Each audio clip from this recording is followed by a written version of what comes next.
But there are people that are hurting and in need, including those that are here illegally. What's the balance of our addressing immediate survival needs to say nobody should starve and suffer around us if we can help those in need? What's the balance, though, between that and them coming and saying, I've broken into your house and I'm not supposed to be here, but now you have to feed me, you have to care for me, and I now have equal standing that you do. Does that make sense to anybody? No, it's not biblical. It's not constitutional. Welcome to the Christian Citizen, part of the ministry of U.S. Pastor Council. We take head on the mission of restoring godly citizenship as an effective ministry of the local Bible-believing pastor and church.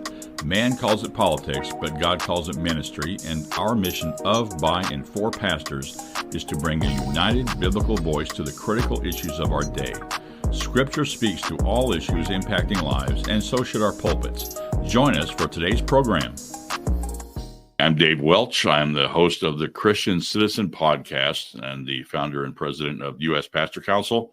And for today's edition, we're going to take on a hot issue that's raging throughout the headlines in our news today, in the discussions and conversations of people, but also is overlaying the church and the church's role in this. And that goes right straight to the border. The latest controversy that's involving both church and border, and that's a sermon given by Dr. Ed Young of Second Baptist Church is recently here that addresses the open border issue, the problem we're having with the flood of illegal immigrants, illegal aliens coming across this border, nearly unchecked over these last several years under the Biden administration. How are we to respond to this? And should we respond to it? How can we address this from a biblical perspective and balancing the concept of the rule of law and compassion and mercy? Is it even possible to do that right now? We're going to touch on this after we listen to this clip from Dr. Young. It's important that everybody doesn't just read the headlines and read what the media is saying about what Dr. Young said, but to hear it yourself. We'll even give the link at some point. We'll get this posted, the entire sermon, so you can listen to it.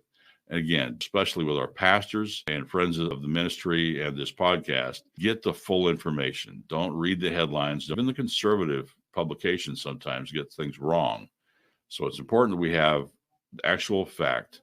And in this case, hear with your own ears, because things can be taken out of context very, very easily and misunderstood very, very easily. And given the fact that we know the heart and the ministry and the record of Dr. Ed Young, who has a heart and a passion for the lost, for building a very successful church, but also deeply rooted in the ministry of the gospel. And so the nature of this hot button issue of the open borders, illegal immigration, and its effect on our country, our culture, is something we do need to address. Over 10 years ago, in fact, in 2011, this already had been an issue for years. This is not new. We recognize that.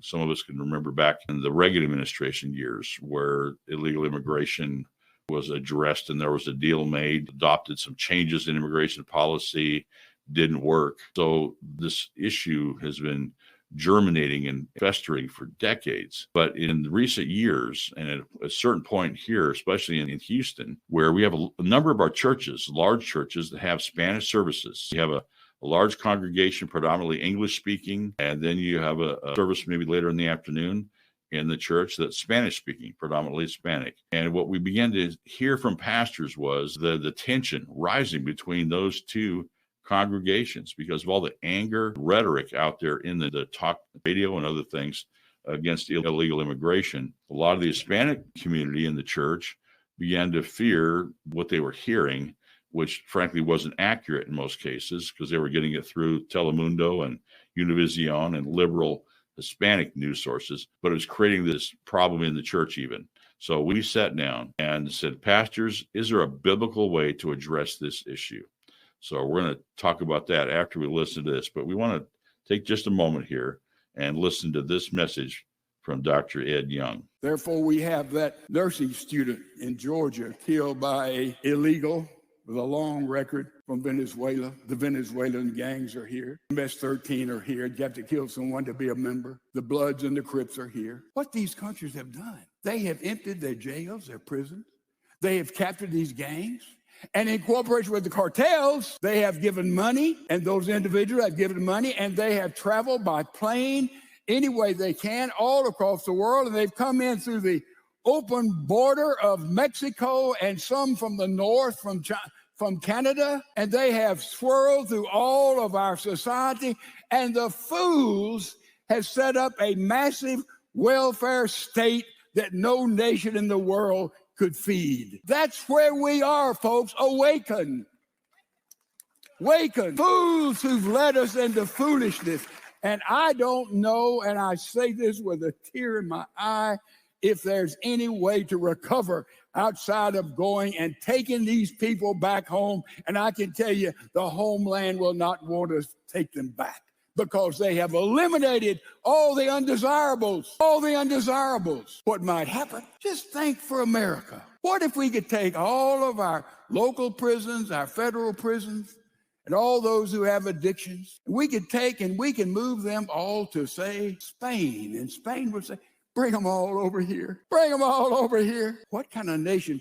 How much would that cut down on our debt and our expenditure by trillions of dollars to take all those and move them out of the United States? That's what countries are doing all around the world today by millions and millions, and we're led by fools who are foolish. Now, what could happen is when a country eliminates all the elements of evil, we might want to move there, because we will not be able to stand under all the garbage and wrath in which we're now inviting to come into our shores. And they're already here. Not counting the fentanyl. 100,000 kids killed each year by fentanyl that comes in China via the illegals. Did I just hear how much heroin came in? Was it 1,000 plus? I mean, all the way. What about sex trafficking? Oh, that doesn't affect me unless they capture your daughter or your granddaughter or your grandson even, and take them and they disappear in a dark black hole. So here we go. This is part of the sermon that Dr. Young gave on this issue. And I wanted to capture that particular segment of his sermon, because that's obviously what's getting a lot of the attention, particularly his use of the term that we are inviting in and bringing all this garbage. Now, again, this is all about context, because look, when you listen to everything he said, what he's talking about specifically is the fact that we have other nations, and we know this is documented, this is well-established fact, that we have Venezuela, Colombia, other nations that are in fact opening their prisons. They are in fact pushing the cartels. We have terrorist networks. We have massive flow of drugs coming across our border. Fentanyl that's killing millions of Americans. We know that single captures of fentanyl, for example, that our border security and federal law enforcement have stopped, were able to kill complete cities. The human trafficking elements of this, predominantly the sex trafficking, slave trade that's coming across our borders. This is not just small families coming to seek freedom and seek a better way of life. Those are amongst these as well. The caravans. This is all an organized methodology to enlist, fund, and send people into this country illegally. And along with it, feed poison. Look, how many drops of fentanyl does it take to kill? You can put that one drop of fentanyl on a pill or in a drink. Okay, the issue here is that Dr. Young is not saying that all those coming across the border are human garbage. He's not even saying that those criminals, those coming across, he's not referring to them as garbage.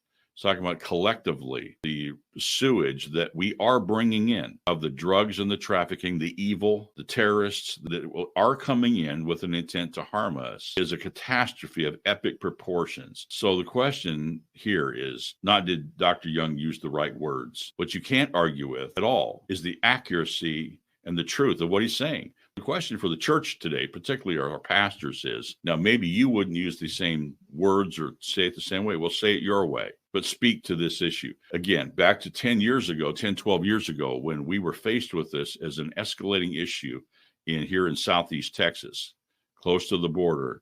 And our churches, our pastors were getting caught in this crossfire, if you will, of a raging debate, of the anger of a lot of the populace rising up saying, we're tired of this. The stories from the border, the ranchers, and those that own property down there. I was talking to a pastor just the other day in Eagle Pass. It is a massive crisis that jeopardizes and threatens fundamental basic decency, rule of law. People can't even be on their own property without things disappearing, without them being afraid of going outside, having their families be on their own property. children outside playing because of the flow of illegals. And we don't know the background of these people and who they are. There's no way of knowing that. Therefore, it's a recipe for disaster.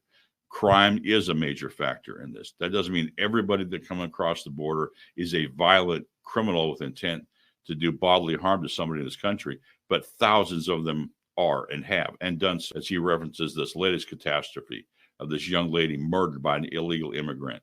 That's just the latest example. So what are we to do? We felt like one of the things we needed to do was to speak to this issue from a biblical perspective. So we're going to talk about and share the Pastors Declaration on Border Security and Immigration Reform.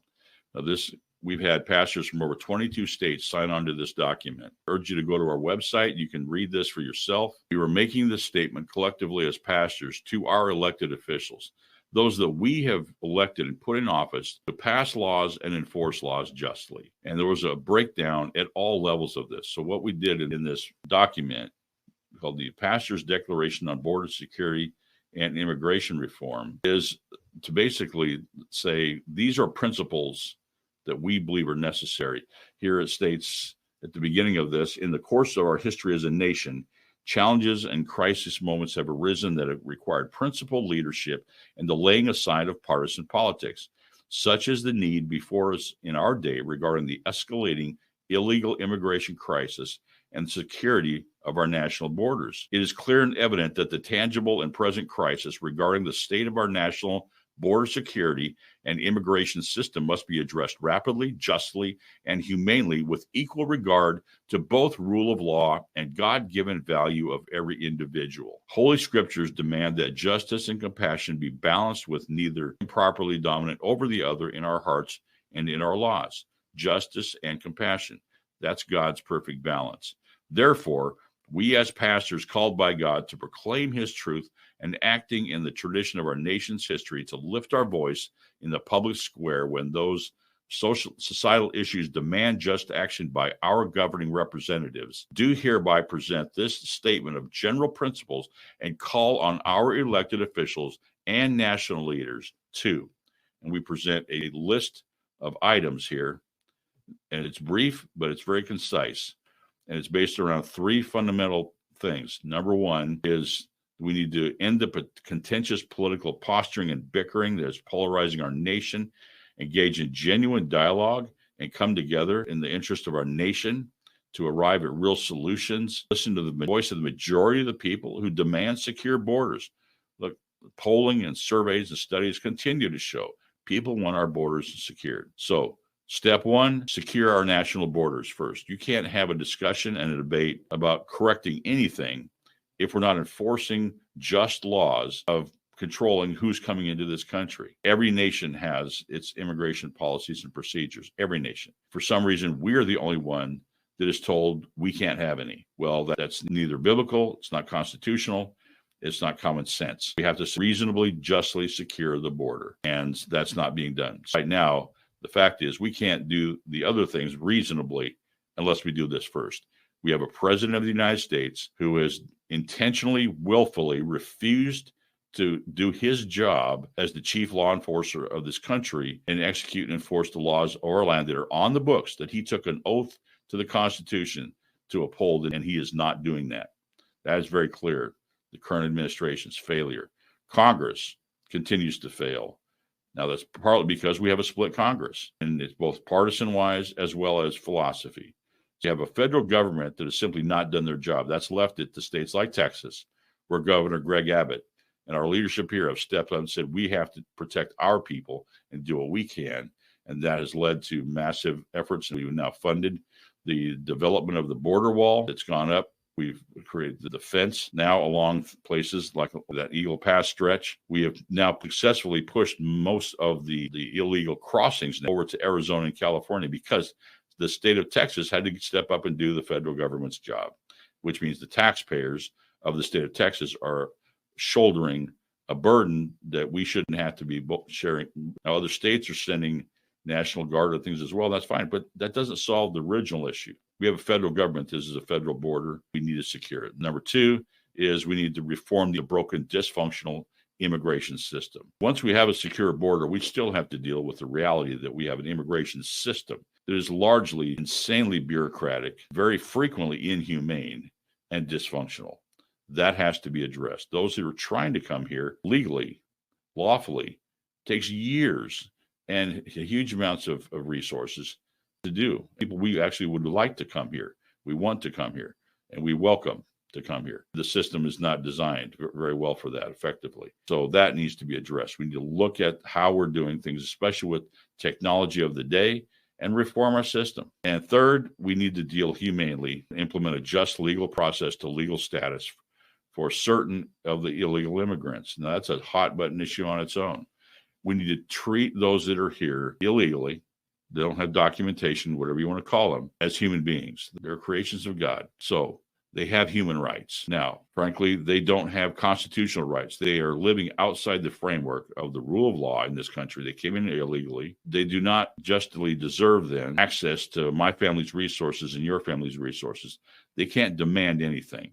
So the fact that somehow we owe them, or there's these certain rights to free everything, free social services, free medical care, free schools, education, all these things that are being funded and paid for by the hardworking families, lawful families of this country who respect and obey the rule of law. That's not legitimate either. That's not biblical. It's not constitutional. But we also cannot treat people like property. That's a black mark on this country. So how do we do that? How do we do both? But, well, we can and we must. So there are those in this country who have come here to work. They don't want to become citizens. They just want to be able to work for a season and go home. And we should find a way to do that, as we have done in the past. There are those who do want to become citizens, and they made the mistake of coming here illegally, but through their lives and the process, they've shown here, sometimes for many years, that they are hardworking, law-abiding citizens. Let's find a way to make them American citizens. I think that is absolutely to our own benefit, and it's the right thing to do. And we talked about that in this declaration. And separate out the criminals. If you've committed crimes before you came and you come here and commit crimes, you're gone. We need to take those. They need to go be deported immediately. And if we have to incarcerate those because their own countries are not stopping them from coming back in, whatever we have to do to protect the people, those criminals should be separated out, sent back, or incarcerated. And so those are fundamental things that we know we have to do to have a functioning country and nation where the innocent citizens are free. And the church's role in this is both justice and humanity. We have a role to both uphold the rule of law, to have a functioning government and a functioning justice system that God created to protect the innocent, the people that are here and that have come lawfully, they're living lawfully, that shouldn't be punished by being exposed to massive amounts of criminal violence that's happening every day in our streets now. Not all of it can be attributed to illegal immigration, but it has exacerbated it. And the state of lawlessness that we are producing because of the border doesn't stop at the border. Lawlessness is lawlessness. When you refuse to enforce just laws, that bleeds its way through the entire system of our laws and our justice system and breaks down the rule of law everywhere.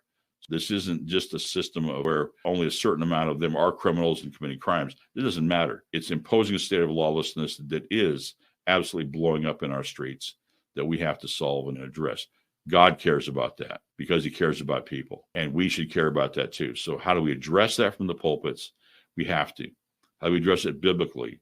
We have to. Scripture speaks to each of these issues very clearly, and that's our charge going forward here, is to say, how do we make the way to look at this from the standpoint of bringing God's people back to the front lines and saying, look, there are people that are hurting and in need, including those that are here illegally.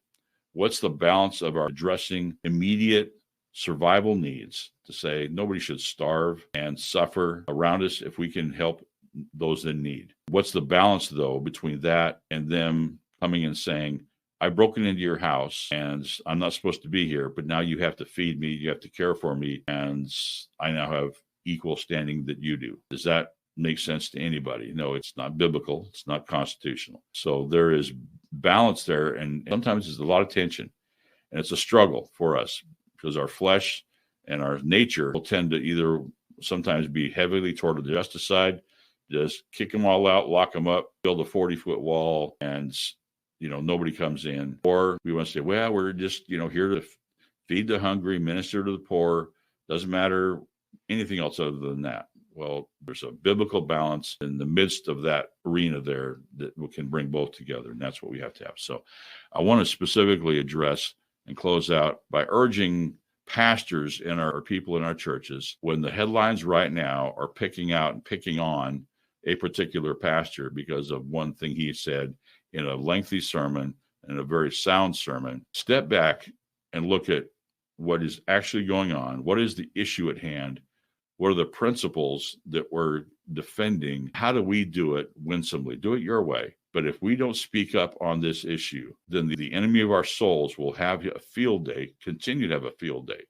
And part of that's going to bear out in the elections this year in November. If we, as American people, and the church in particular, will decide we are going to choose those in office to serve us in our federal government that are going to respect and obey the rule of law, the Constitution of the United States, enforce our just laws, and restore order to our land, that we can once again have peace and prosperity for us to live out and serve and spread the gospel. That's going to be on us and the people this year, and it won't be by keeping the current administration, but that's a decision that everybody has to come with. But I will say this in closing: citizenship is ministry. It's not politics. We have a vested, vital role in bringing God's truth and God's people into the role of functioning, active citizens to choose godly leaders to execute just and godly laws for the civil order that's given by Scripture. So let's restore it. Let's do it. Let's live it. Let's speak it. And this ministry of the Pastor Council is all about building teams of pastors of every color, every corner, in every city we can reach to help bring those things back to the forefront. So may God bless us as we do it, as we pray, as we seek his heart, and then stand boldly and courageously.